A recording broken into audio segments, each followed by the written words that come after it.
દીકરીના સૌ પ્રથમ જ્યારે માસિક સ્ટાર્ટ થાય, પહેલું માસિક ચક્ર છે એ વહેલું શા માટે આવે છે? આ કોઈ છુપાવવાની વસ્તુ નથી, આ એક નેચરલ અને આ એક સારી વસ્તુ છે કે પીરિયડ સ્ટાર્ટ થઈ ગયા છે. માસિક દરમિયાન કોઈ પણ જાતના છૂત અછૂતના પ્રશ્નો આવતા નથી કે અહીંયા જઈ ના શકાય, કે રસોડામાં ન જઈ શકાય, કે કોઈ એવા આપણા જે ફૂડ સ્ટોરેજ છે એને ટચ કરવાથી બગડી જાય, કે આવું કંઈ પણ વૈજ્ઞાનિક રીતે સત્ય નથી. કે મારા પેટ બગડતા નથી ને તો પછી ઓછો ફ્લો છે, સ્ત્રાવ ઓછો થાય છે, બ્લીડિંગ ઓછું થાય છે, તો પછી હું એટલી બધી વખત ચેન્જ નથી કરતી. પણ આ મિસ્ટેક બિલકુલ ના કરો. માસિકની શરૂઆત ક્યારે થાય? તો જનરલી 10 થી 15 વર્ષની વચ્ચે પહેલી વખત માસિક આવવાની શરૂઆત થતી હોય છે, અને એવરેજ સમયગાળો ગણીએ તો 12 કે 13 વર્ષનો હોય. પહેલી વખત માસિક આવે ત્યારે ધ્યાન રાખવા કરતાં એના પહેલાં પણ ઘણી બધી પ્રિપેરેશન્સ જે એઝ અ પેરેન્ટ તરીકે, વાલી તરીકે તમારે કરવાની છે. ઘણી બધી વખત વાલીઓ એવું પૂછતા હોય કે એને ખાટું નથી ખાવા દેવું, ને એને આંબલી નથી આપવી, ને એને દહીં નથી આપવું, અને XYZ વસ્તુઓ બધી નથી આપી. પણ એકચ્યુઅલી હું અહીંયા તમને કહીશ કે એવું કાંઈ જ હોતું નથી. 8 વર્ષથી પહેલાં જો માસિકની શરૂઆત થઈ જાય, અથવા તો 15 વર્ષ સુધી પહેલું માસિક ન આવે, તો આવા કિસ્સામાં તમારે ડૉક્ટરની સલાહ લેવી જરૂરી છે. નમસ્કાર મિત્રો, નારી જગતમાં ફરી એક વખત આપનું હાર્દિક સ્વાગત છે. મિત્રો, આપ લોકોના ખૂબ જ સરસ રિસ્પોન્સ આવી રહ્યા છે, ઘણી બધી કોમેન્ટ્સ આવે છે, ઘણા બધા પ્રશ્નો આવે છે. અમે મેક્સિમમ એવી ટ્રાય કરીએ છીએ કે તમારા આ બધા પ્રશ્નોને વિડીયો દ્વારા આવરી લઈએ અને તમને સાત્વિક માહિતી આપીએ. મિત્રો, નારીના લાઈફસ્ટાઈલમાં અથવા તો નારીના પોતાના આખા જીવનમાં કેટલા બધા નવા તબક્કાઓ આવતા હોય છે, જે આપને કદાચ ખબર જ છે. પણ આ તબક્કામાંથી સૌથી એક ઇમ્પોર્ટન્ટ તબક્કો એ છે કે જેને મેનાર્કી કહેતા હોઈએ છીએ. મેનાર્કી એટલે શું મિત્રો? દીકરીના સૌ પ્રથમ જ્યારે માસિક સ્ટાર્ટ થાય, માસિક ચક્રની જ્યારે શરૂઆત થાય, એને આપણે મેનાર્કી કહેતા હોઈએ છીએ. પણ અહીંયા એક વાત એ બી કહીશ કે આ મુદ્દો એવો છે ને કે ઘણા બધા ઘરમાં છે ને આનું કોઈ ડિસ્કશન જ નથી થતું, કોઈ ડિટેલમાં ખુલીને કોઈ વાત જ નથી થતી. એટલે જ્યારે દીકરીઓને માસિક સ્ટાર્ટ થાય ને ત્યારે ઘણી બધી વખત એવું થાય કે એકદમ ગભરાઈ જાય, એને ડર લાગવા માંડે કે એની યાર એવું તો શું ખરાબ થઈ ગયું છે, અથવા તો એને કાંઈ તકલીફ થઈ ગઈ છે. તો આજે અમે આ વિડીયોના માધ્યમથી તમને એના માટેની સાત્વિક અને સંપૂર્ણ માહિતી આપવાની ટ્રાય કરશું, જેમાં મેનાર્કી કોને કહેવાય, મેનાર્કી થાય એટલે કે માસિક ચક્ર સ્ટાર્ટ થાય ત્યારે શું ધ્યાન રાખવું જોઈએ, તમે વાલી તરીકે એટલે કે પેરેન્ટ્સ તરીકે તમે શું ધ્યાન રાખી શકો છો, એવી કઈ કન્ડિશન આવે કે જ્યારે તમારે ડૉક્ટરને મળવા જવાની જરૂર પડે છે. અને આ માસિક ચક્ર માટે આપણા સમાજમાં ઘણી બધી ગેરમાન્યતાઓ રહેલી છે. તો મિત્રો, આજે આ વિડીયો દ્વારા અમે આ માહિતી આપ સુધી પહોંચાડવાની ટ્રાય કરીશું. તો મિત્રો, મેં જેમ કીધું એમ કે મેનાર્કી કોને કહેવાય એ પહેલાં તો આપણે સમજીએ. દીકરીના જીવનકાળમાં જ્યારે સૌ પ્રથમવાર એને પહેલી વખત માસિક આવે, માસિક ધર્મની શરૂઆત થાય, એને આપણે મેનાર્કી કહેતા હોઈએ છીએ. અને આ એક ખૂબ જ એના જીવનનો એક સુંદર, એટલો સ્વાભાવિક રીતે વિકાસ પામતો તબક્કો છે કે જેનાથી ગભરાવાની જરાય જરૂર હોતી નથી. અને આ એક એવો તબક્કો છે કે શરીર છે એ પ્રજનન પ્રક્રિયા માટે તૈયાર થાય છે, અને એની જોડે જોડે શારીરિક અને માનસિક વિકાસ પણ થતો હોય છે. તો આજે આપણે એ સમજીએ કે મેનાર્કી આવે એટલે કે માસિક ચક્ર સ્ટાર્ટ થાય ત્યારે સૌથી પહેલાં તો શરીરમાં એવા કયા ચેન્જીસ થાય છે કે જેના લીધે થઈને મેનાર્કીની શરૂઆત થાય છે. મેડમે જે રીતે વાત કરી એ રીતે આ એક ફિઝિયોલોજિકલ એટલે કે શરીર સહજ પ્રક્રિયા છે. અને માસિક જ્યારે શરૂઆત થાય ત્યારે શરીરમાં કોઈ પણ ફેરફાર થતાં પહેલાં એની શરૂઆત મગજમાંથી થતી હોય છે. આપણા મગજમાં એક પિચ્યુટરી નામની એક ગ્રંથિ હોય છે, જેમાંથી FSH અને LH નામના અંતઃસ્રાવનો સ્ત્રાવ થતો હોય છે, જે અંડાશયને એક્ટિવેટ કરે અને અંડાશયમાંથી ઇસ્ટ્રોજનનો સ્ત્રાવ થાય. હવે આ ઇસ્ટ્રોજન ખાલી માસિક ચક્ર માટે જવાબદાર નથી. આ સમયગાળા દરમિયાનના જે કોઈ ચેન્જીસ છે એમાં મુખ્યત્વે આ બધા ચેન્જીસ ઇસ્ટ્રોજનને લીધે થતા હોય છે. તો ઇસ્ટ્રોજનને લીધે કયા ચેન્જીસ થાય એ આપણે સમજીએ. સ્તનનો વિકાસ થવાનો શરૂઆત થાય, અંદરના ભાગે એટલે કે પ્યુબિક અને એક્ઝિલરી એરિયામાં વાળ ઉગવાની શરૂઆત થાય. આ સમયગાળા દરમિયાન ગ્રોથ સ્પર્ટ એટલે કે ઊંચાઈ ખૂબ ઝડપથી વધતી હોય છે. આ ઉપરાંત શરીરનો ઓવરઓલ વિકાસ, હાડકાની વૃદ્ધિ, આ બધી વસ્તુઓ થતી હોય છે. અને છેલ્લે માસિક ચક્રની શરૂઆત થાય છે. તો આ તબક્કો 2 થી 3 વર્ષમાં પૂર્ણ થતો હોય છે. આપણે જોયું કે માસિક કઈ રીતે આવે અને શરીરમાં કયા ચેન્જીસ થાય. હવે આપણે એ જોઈએ કે સામાન્ય રીતે માસિકની શરૂઆત ક્યારે થાય.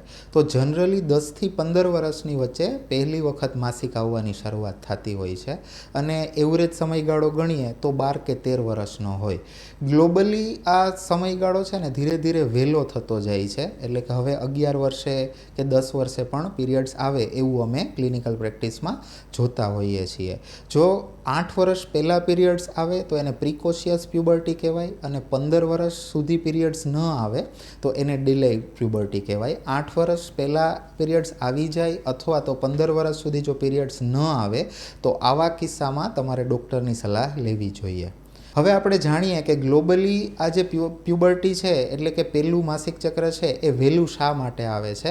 એનું મુખ્ય કારણ એ છે કે હવે ન્યુટ્રિશન એટલે કે આપણો ખોરાક ને બધું સારું થઈ ગયું છે, એને લીધે ડેવલપમેન્ટ સારું થાય.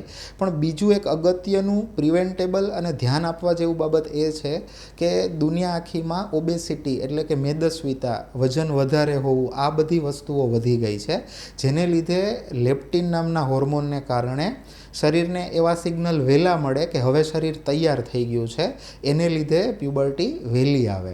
તો ખાસ કરીને એ ધ્યાન રાખવું જોઈએ કે બાળકો સ્ક્રીનનો ઉપયોગ ઓછો કરે, બહાર એટલે કે આઉટડોર સ્પોર્ટ્સમાં એક્ટિવ રહે અને શારીરિક એક્ટિવિટી વધારે કરે તો આપણે પ્યુબર્ટીને વહેલી આવતી અટકાવી શકીએ. ઘણી વખત જે મમ્મી જોડે આવે એ ક્વેશ્ચન પૂછતા હોય છે કે 6 મહિનાથી એના પીરિયડ્સ તો શરૂ થઈ ગયા છે પણ હજી રેગ્યુલર નથી. તો હું તમને એ વસ્તુ કહેવા માગીશ કે જ્યારથી પીરિયડ શરૂ થાય ત્યારથી જ રેગ્યુલર થઈ જાય એવું જરૂરી નથી. હજી આ પરિપક્વતાની શરૂઆત છે. એટલે કે આપણી જે એક્સિસ હોય હાઇપોથેલેમો પિચ્યુટરી ઓવેરિયન એક્સિસ એટલે કે જે મગજથી લઈ અને અંડાશય સુધીનું જે હોર્મોનનું કનેક્શન છે એ એટલું બધું મેચ્યોર નથી હોતું. એને લીધે ક્યારેક વહેલા આવે, ક્યારેક મોડા આવે. આ બધી અનિયમિતતાઓ 1.5 થી 2 વર્ષ સુધી કોમન છે અને નોર્મલ છે. તો મિત્રો હવે આપણે એ જોઈએ કે પહેલી વખત જ્યારે માસિક આવે છે ત્યારે શું ધ્યાન રાખવું જોઈએ. એકચ્યુઅલી પણ એના કરતાં હું તમને એવું કહીશ કે પહેલી વખત માસિક આવે ત્યારે ધ્યાન રાખવા કરતાં એના પહેલાં પણ ઘણી બધી પ્રિપેરેશન્સ જે એઝ અ પેરેન્ટ તરીકે, વાલી તરીકે તમારે કરવાની છે. એટલે એ પેરેન્ટ્સને હું એવી રિક્વેસ્ટ કરીશ કે તમારા બાળકને જ્યારે તમારી દીકરીઓને માસિક આવવાનું સ્ટાર્ટ થાય એની પહેલાં તો એને એના માટેની પૂરતી માહિતી આપો, એને સમજાવો કે આ એક નોર્મલ પ્રોસેસ છે, આ સ્ત્રી સહજ એક કન્ડિશન છે અને આ કાંઈ ગભરાવાની જરૂર નથી. આમાં હેલ્પ લેવામાં બી ક્યારેય શરમાવાનું નહીં. આમાં જ્યારે માસિક સ્ત્રાવની શરૂઆત થાય છે ત્યારે કોઈને ઇન્ફોર્મ કરો, વાલીને ઇન્ફોર્મ કરો. આ બધું આના માટેની પ્રિપેરેશન છે ને એઝ અ વાલી તરીકે તમારે પહેલેથી જ કરવી પડશે. તો જ તમારી દીકરીઓ તમારી જોડે શેર કરશે અને તમને બધી પોતાના પ્રોબ્લેમ કે એમની જોડે જે કાંઈ થતું હશે ને તમને કહેશે.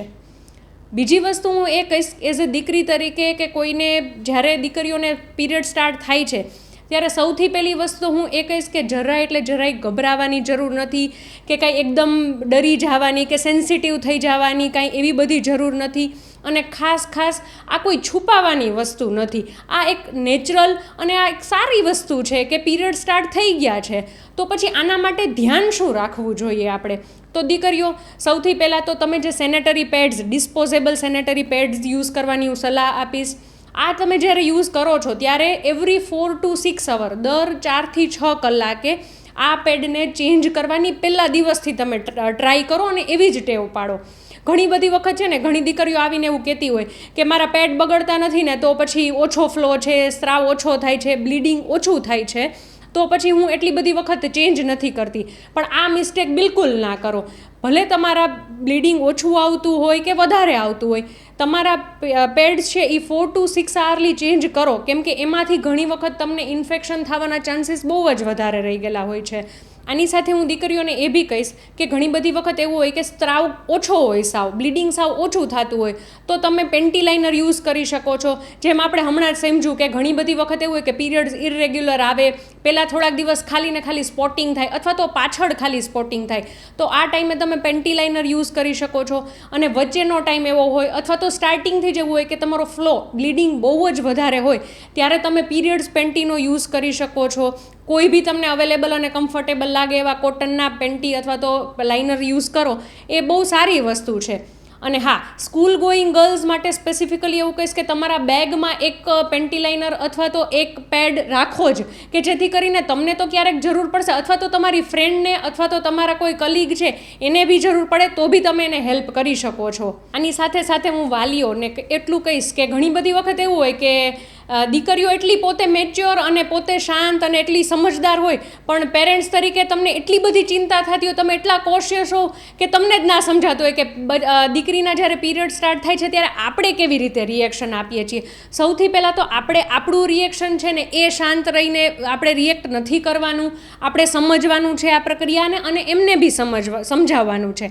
જોડે જોડે તમે એમના ટીચર્સ જોડે ડિસ્કસ કરો કે ભાઈ જો એમને પીરિયડ સ્ટાર્ટ થઈ ગયા છે, એમને કાંઈ ઇસ્યુ આવે.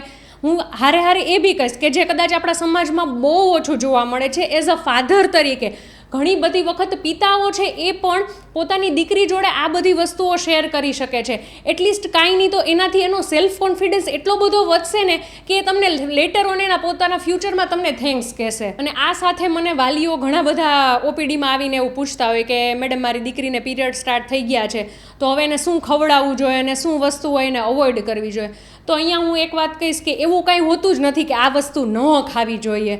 આ કંઈ બીમારી થોડી છે, આ તો એક ફિઝિયોલોજિકલ કન્ડિશન છે અને બધી વસ્તુઓ ખાઈ શકે છે. પણ હા, અમુક વસ્તુઓ એવી છે કે જે ચોક્કસ પ્રમાણે અને ચોક્કસ માત્રામાં તો દેવી જ જોઈએ. એમાં તો કે હાઇડ્રેશન, સૌથી પહેલી વસ્તુ આવે કે હાઇડ્રેશન, પાણી પૂરતા પ્રમાણમાં પીવું જોઈએ. આયનયુક્ત આહાર એટલે કે લીલા શાકભાજી છે એવી બધી વસ્તુઓ ખાસ દીકરીઓને ખવડાવવી જ જોઈએ. કેલ્શિયમ રીચ ડાયટ છે કે જેમાંથી કેલ્શિયમ મળે. આપણે જ હમણાં જ જોયું કે લાસ્ટ ગ્રોથ સ્પર્ટ છે એટલે કે હાઇટ વધવાની શરૂઆત ત્યારે જ થાય છે. તો પછી કેલ્શિયમ રીચ ડાયટ એમને આપવું જોઈએ. હાઈ પ્રોટીન ડાયટ આપવું જોઈએ કે જેથી કરીને એમને વીકનેસ છે કે એવી બધી કમ્પ્લેન છે એ ઓછી આવે. સો આ વસ્તુઓનું ડાયટમાં ધ્યાન રાખવું જોઈએ કે ખોરાકમાં આ વસ્તુઓ વધારે આપવી જોઈએ. પણ એવી કોઈ જ વસ્તુઓ નથી કે ઘણી બધી વખત વાલીઓ એવું પૂછતા હોય કે એને ખાટું નથી ખાવા દેવું ને એને આંબલી નથી આપવી ને એને દહીં નથી આપવું અને XYZ વસ્તુઓ બધી નથી આપવી. પણ એકચ્યુઅલી હું અહીંયા તમને કહીશ કે એવું કાંઈ જ હોતું નથી. હા, જો તમારે એને અવોઇડ જ કરાવવો હોય ને તો હું એ ખાસ કહીશ કે એને ફાસ્ટ ફૂડ, જંક ફૂડ એ બધુંય અવોઇડ કરાવો કે જેથી કરીને એની ઓબેસિટી અથવા તો જે એમના હોર્મોનલ ચેન્જીસનો જે સ્ટાર્ટિંગનો આ ફેઝ છે એ વધારે ડિસ્ટર્બ ના થાય. બાકી બીજી કોઈ વસ્તુઓનું ધ્યાન રાખવાનું આવતું નથી. આ ઉપરાંત અમુક એવી માન્યતાઓ જે સમાજમાં પ્રવર્તી હોય, અમુક ફેમિલીઝ ફોલો કરતા હોય, તો એના વિશે આપણે ચર્ચાઓ કરીએ. તો મુખ્ય મુદ્દાઓ કહું તો માસિક દરમિયાન કોઈ પણ જાતના છૂત અછૂતના પ્રશ્નો આવતા નથી કે અહીંયા જઈ ના શકાય કે રસોડામાં ન જઈ શકાય કે કોઈ એવા આપણા જે ફૂડ સ્ટોરેજ છે એને ટચ કરવાથી બગડી જાય કે આવું કંઈ પણ વૈજ્ઞાનિક રીતે સત્ય નથી. હા, અમુક રૂઢિગત માન્યતાઓ કે અમુક ધાર્મિક માન્યતાઓ હોય તો તમે એને ફોલો ચોક્કસપણે કરી શકો. પણ જ્યાં સુધી હું માનું છું ત્યાં સુધી આમાં પાછળનું લોજિક એવું છે કે જે રજસ્વલા સ્ત્રી છે, જે દીકરીઓને માસિક ચાલુ છે એને આરામ મળે, બસ. એના સિવાય બીજા કોઈ રિસ્ટ્રિક્ટિવ ફેક્ટર કે જે ભાઈ આ ન કરવા દેવું કે આને ન અડવું કે એવું કશું વૈજ્ઞાનિક રીતે સત્ય નથી.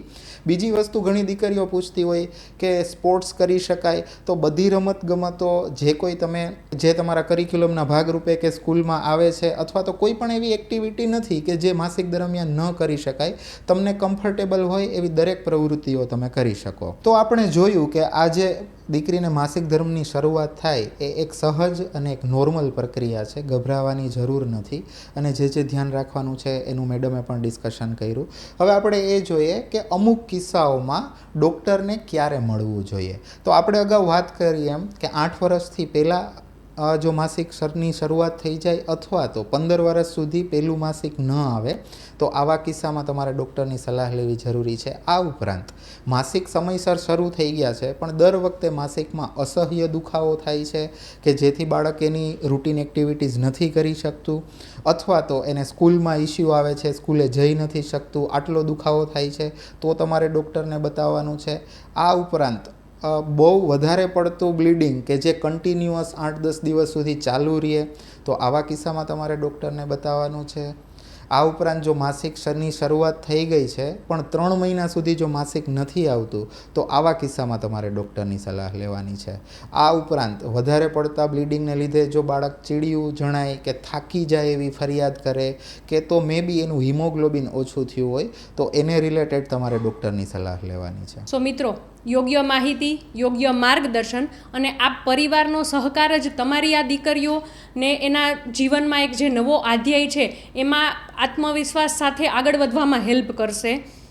અને મિત્રો, આ વિડીયો એવા લોકોને શેર કરો કે જેમની દીકરીઓને માસિક સ્ટાર્ટ થવાના છે, અથવા તો એવી દીકરીઓને બી શેર કરો કે જેને ઓલરેડી સ્ટાર્ટ થઈ ગયા છે, કંઈ મૂંઝવણ છે, અથવા તો હવે નિયર ફ્યુચરમાં થોડાક વખતમાં એમને માસિક ચક્ર સ્ટાર્ટ થવાના છે. તો એ લોકોને આ ઇન્ફોર્મેશન માટે થઈને એને વિડીયો શેર કરો. અથવા તો તમને પણ જો એવું લાગતું હોય કે આમાં હજી તમને કાંઈ મૂંઝવણ છે, હજી તમારે કાંઈ માહિતીની જરૂર છે, તો અમને કોમેન્ટ કરીને જરૂર જણાવશો. નારી જગત ઓલવેઝ તમને હેલ્પ કરવા માટે રેડી જ છે. ધન્યવાદ. ફરી મળીશું આવા જ નવા અને અગત્યના મુદ્દાઓ સાથે નારી જગતમાં. Thank you.